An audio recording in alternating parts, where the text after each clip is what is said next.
இன்றைக்கி வந்து பிரியாணி சாப்பிட்ணும் ரொம்ப ஆசையாக இருந்தது. சரி ஆர்டர் போடலான்னு தான் பார்த்தேன். எப்படியுமே ஆர்டர் போட்டால் வந்து ஒரு ரூ. 300 கிட்ட வந்துடும். ஒரு 3 பேர் சாப்பிட்ற மாதிரி இருக்கும். அதை வந்து ஃப்ரீயாகவும் சாப்பிட முடியாது. அதனால் சரி இன்றைக்கி வந்து செஞ்சிடலாம்னு சொல்லிட்டு போயிட்டு நானுமே வந்து ஒரு ரூ. 100 மட்டும் தான் சிக்கன் எடுத்துகிட்டு வந்தேன். அடுத்த நாள் வந்து நான்வெஜ் சாப்பிட மாட்டோன்றதுனால நைட்டு வந்து கொஞ்சமாக வந்து செஞ்சுக்கலாம்னு சொல்லிட்டு சிக்கன் பிரியாணி தான் பண்ணியிருக்கேன். தம் போட்டு பண்ணியிருக்கேன். 2 கப்பு மட்டும் தான் அரிசி போட்டிருக்கேன். முன்னாடியே வந்து வெங்காயம் வந்து நல்லா ஃப்ரை பண்ணி தனியாக எடுத்து வச்சுருக்கேன். பிரியாணி ரெடி ஆனதுக்கப்புறமா வந்து அந்த வதக்கி வச்ச வெங்காயத்தை வந்து மேலே போட்டுக்கலாம். நல்லாயிருக்கும், டேஸ்ட்டாக இருக்கும். நானுமே இப்போ தான் ஃபஸ்ட் டைமாக ட்ரை பண்ணேன். நல்லா இருந்தது. வந்து ஃபோன் பேசிக்கிட்டே வந்து வேலை பார்த்துட்டு இருந்தேன். ஃப்ரெண்டுக்கிட்ட பேசிட்டு இருந்ததுனால வந்து ஸ்பீக்கரில் வச்சுட்டு பேசிகிட்டே வந்து வேலை பார்த்துட்டு இருந்தேன்.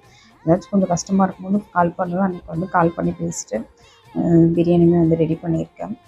இப்போல்லாம் வந்து ரொம்ப அட்வான்ஸாக இருக்குது. அப்போது இதுக்கு முன்னாடிலாம் வந்து சமைக்கணுன்னா வந்து சமையல் புக்கு மட்டும் பார்த்து தான் வந்து சமைக்க முடியும். இல்லை யாருன்னா தெரிஞ்சவங்க ஷேர் பண்ணாங்கன்னா அதை வச்சு சமைக்கலாம். இப்போ அந்த மாதிரிலாம் எதுவுமே இல்லை. ஃபோனை ஆன் பண்ணாலுமே நமக்கு என்ன சமைக்கணும்னு சொல்லிட்டு வந்து டைப் பண்ணாலுமே போதும். அடுத்தடுத்து வந்துகிட்டே இருக்கும். அதில் எது நமக்கு பிடிச்சிருக்கோ அதை வந்து ட்ரை பண்ணி பார்க்கலாம். அந்த மாதிரிலாம் வந்து டெக்னாலஜி ரொம்ப வளர்ந்துடுச்சு.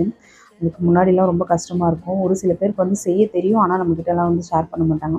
ஏன்னா அவங்க சமைக்கிறது அவங்களுக்கு மட்டும்தான் தெரியுன்ற மாதிரிலாம் யோசிப்பாங்க. இப்போ அப்படிலாம்